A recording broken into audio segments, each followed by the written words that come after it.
Cumberland County, from January to September, 1,332 starts on foreclosures.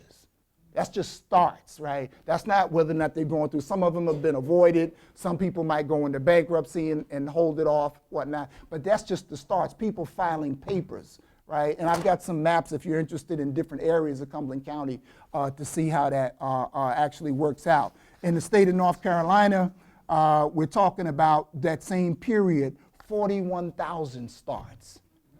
41,000. And I mean, as Chip pointed out, this thing just keeps going on. Keeps going on. And not only are we talking about people actually losing their homes, but the question of equity in those homes, that's lost, okay? And even the people who manage to keep their homes, because they got these loans at higher interest rates with arms on them or balloon payments, it means that the equity that they would have built up, right, is lost, right? That their loans cost so much more over the life of a mortgage if they're able to keep that. People estimate for some of these loans anywhere between $50,000 and $100,000 per family. So you just add that up for a community and see what that actually means. So it's part of a real crisis. We think that we should be arguing, beside the legislation that's been passed, like here in North Carolina, extending the period that people have before that the lender can close them out, in spite of the $700 billion bailout, or even the Housing Recovery Act passed in July, we need a moratorium now, right now. That's got to be part of the package. And I'm sorry to say that Obama doesn't have that yet. And I say yet because I have confidence that we as a movement and that circumstances may push him in that way. But we need to have a moratorium to hold this thing off so people can maintain these homes. Right?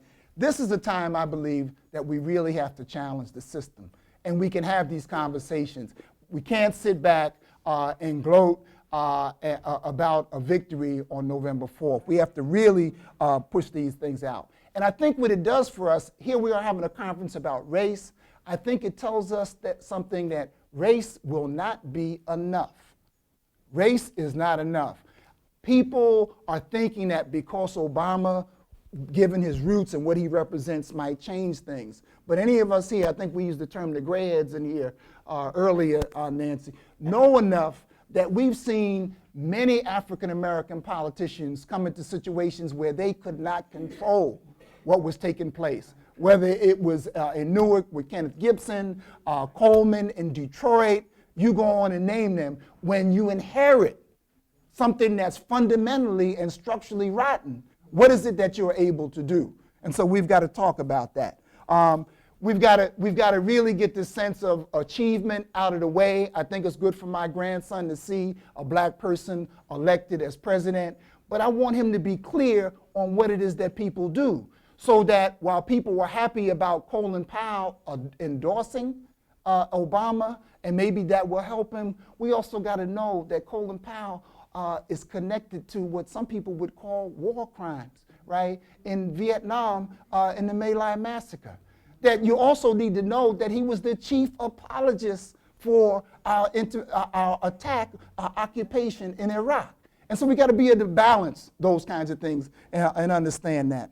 And then finally, getting to November 4th and 5th, it's a question of whether or not they will steal the elections, right?